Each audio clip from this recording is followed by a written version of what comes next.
I'm Miranda Cosgrove, and this is Mission Unstoppable. Coming up, what's better than beating a boss level?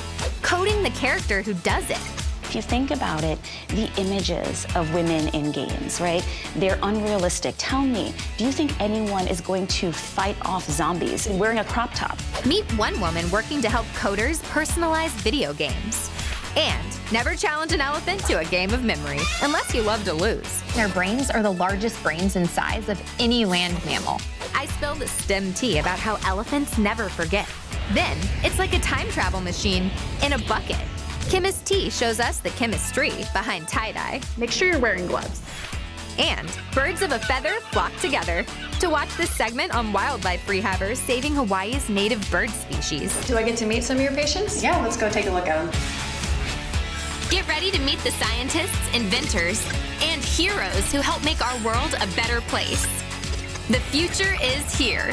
The mission, unstoppable. Some people live by a code. Mine is to treat my friends with kindness and treat my enemies with kindness too. Because I'm trying to be nice here. But other people are into computer coding, which is fun too. This is New York City. They say if you make it here, you can make it anywhere.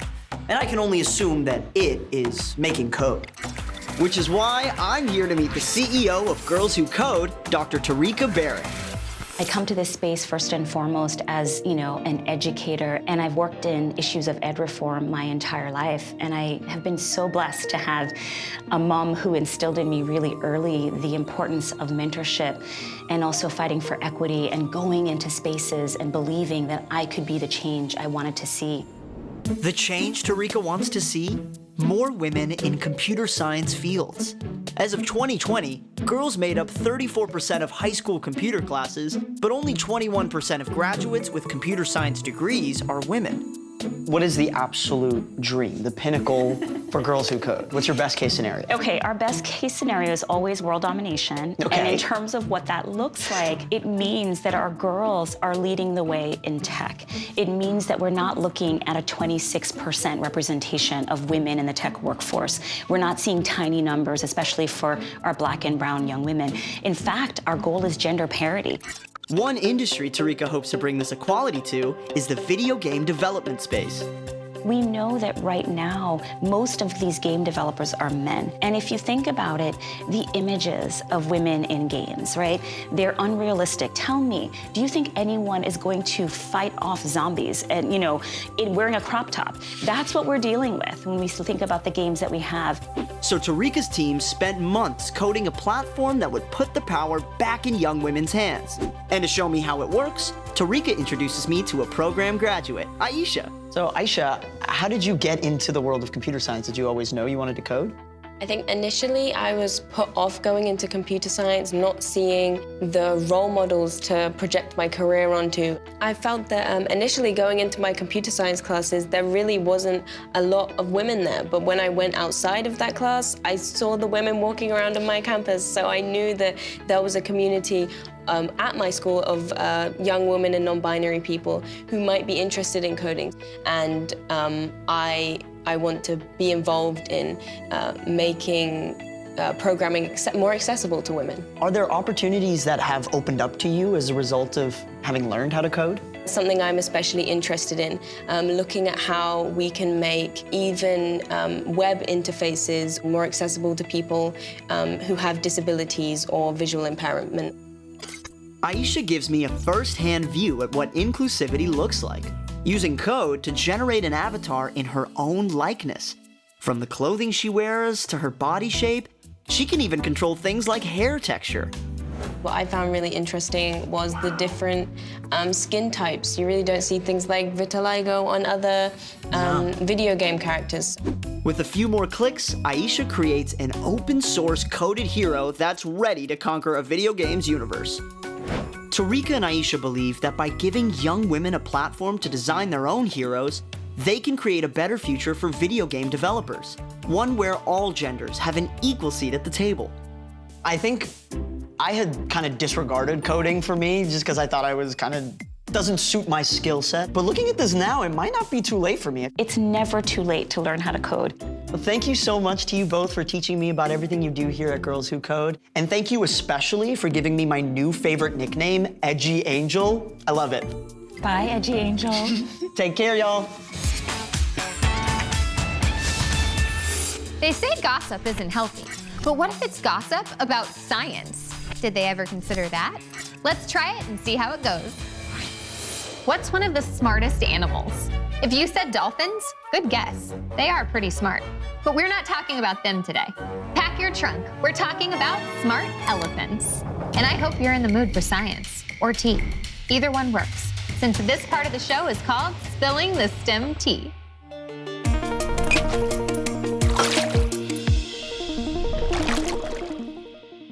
Elephants are good at empathy, self-awareness, memory, self-determination, theory of mind, problem-solving, behavioral flexibility, intentional communication, risk assessment, and, well, a million other things, on top of just being cute. Elephants are right up there with humans in so many of their cognitive abilities. African and Asian elephants, for example, have similar levels of self-awareness, empathy, awareness of death, communication, learning, and memory to humans. Elephants have been known to care for other elephant herds and even perform rituals to remember an elephant that died, similar to how humans have funerals. It's also physically proven that elephants are extremely smart, considering their brains are the largest brains in size of any land mammal. 3 times bigger than our brains. And you may think, well, of course they have the biggest brain. They're massive. But even in comparison to their body to brain size ratio, their brains are huge. And these brains are definitely being put to great use. Not only are elephant brains 3 times heavier than ours, they have 3 times more neurons than us. Elephant brains have deep folds in the cerebral cortex, which help manage their ability to communicate, perceive themselves and others, and recognize and comprehend their actions. On top of that, they have large parietal and temporal lobes, which help in those exact same areas. They're also known to have a large cerebellum, which results in elephants having strong planning skills, empathy, and the ability to predict and understand the actions of others. They use tools, they're creative, and they have the ability to learn.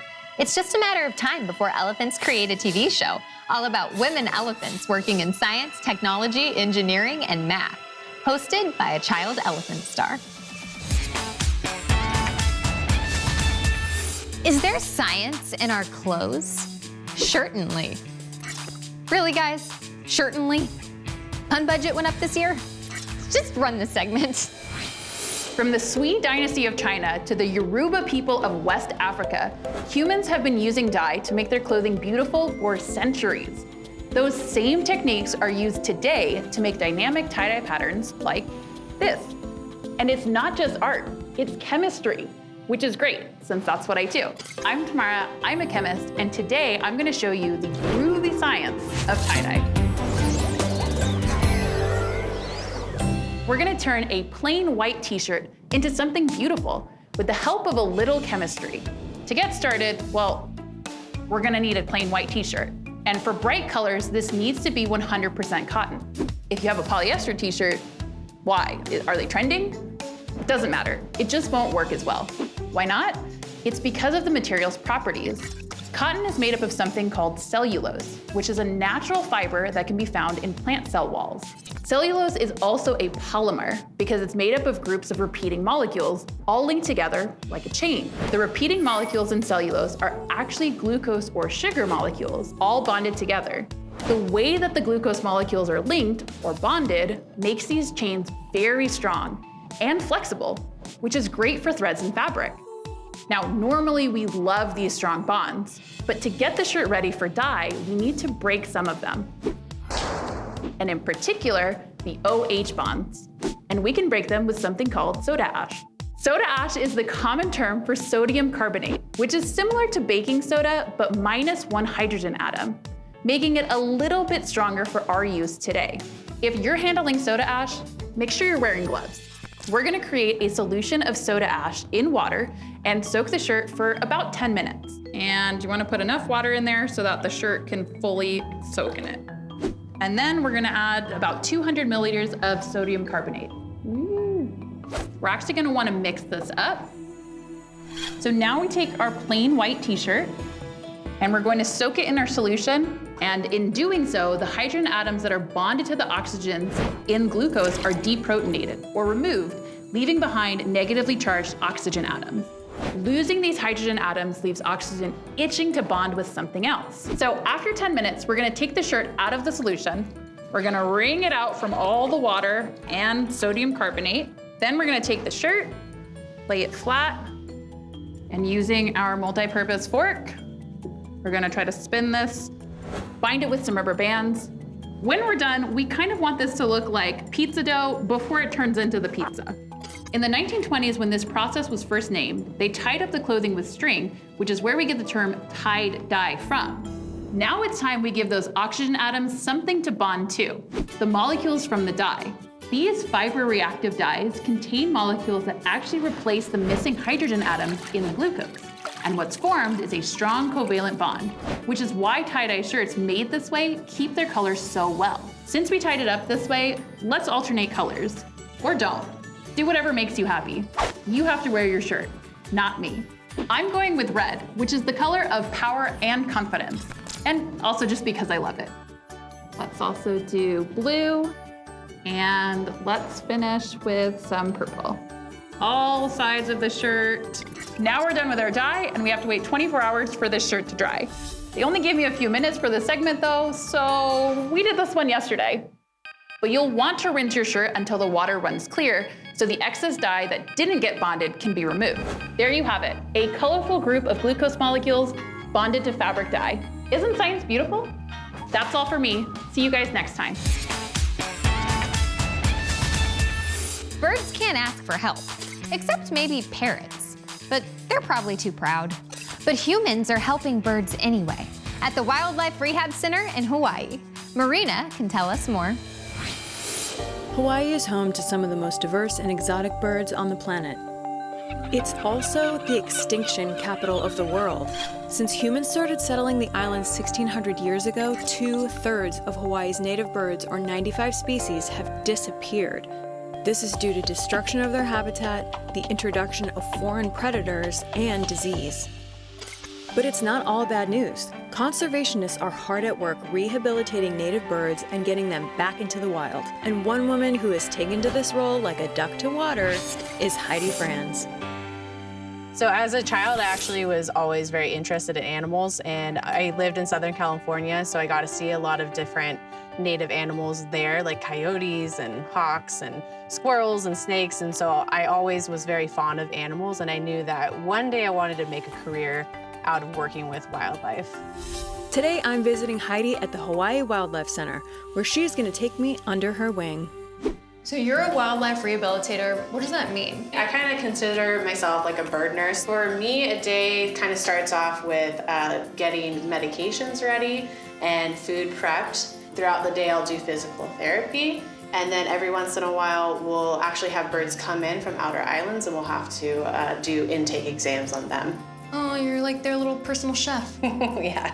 And physical therapist. Coordinator, travel coordinator. And coordinator, yeah, personal assistant. Yeah, exactly. Do I get to meet some of your patients? Yeah, let's go take a look at them.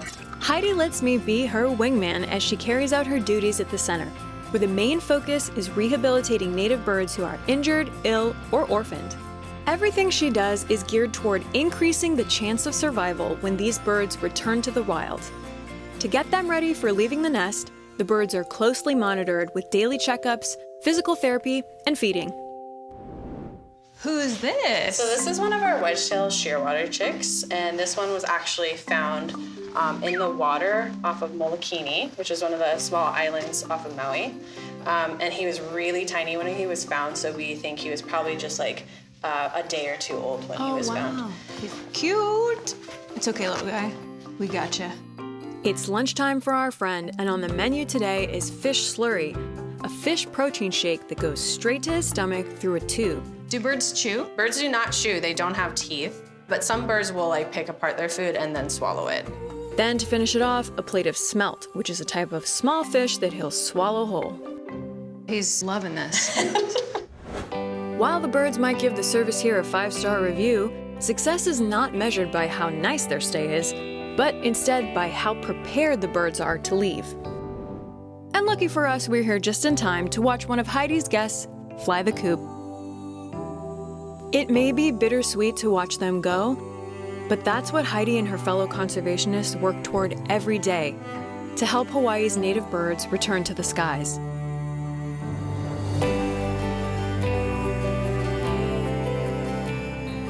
One of the highlights of rehabilitating these birds is getting them ultimately back out into the wild. Release day is something that we all really look forward to, and it's very special to watch those birds take off and fly, and basically you're watching all of that hard work fly off, but it's fantastic, and that's what we want.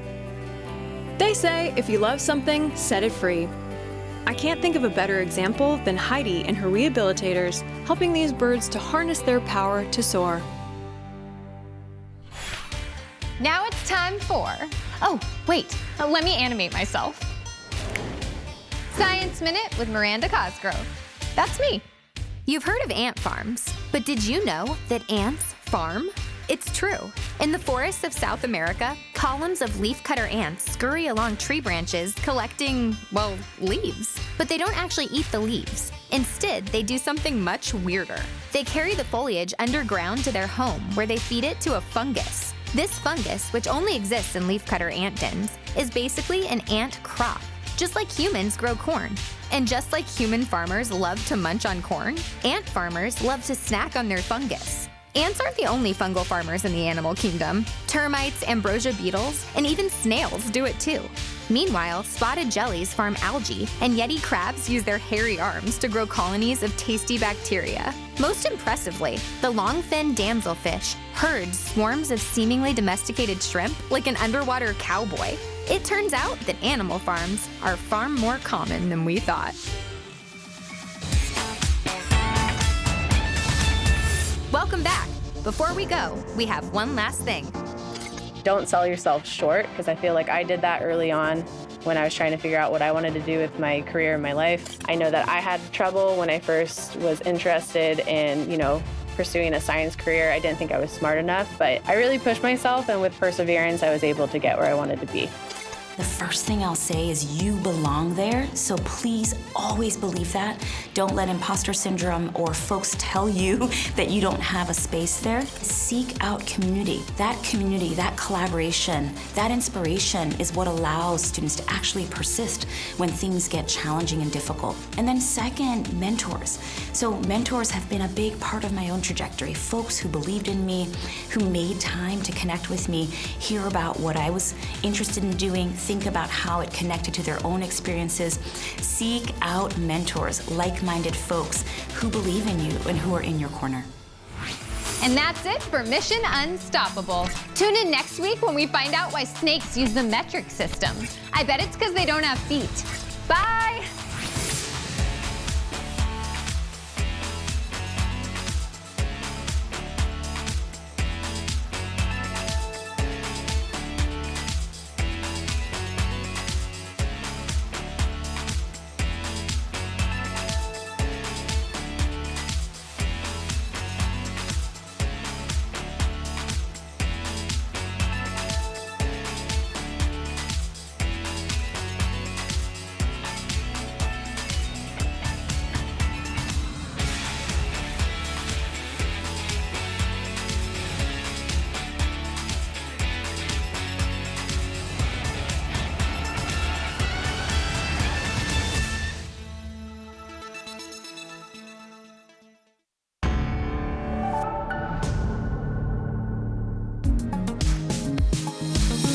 If you're watching this, you must have really liked the video.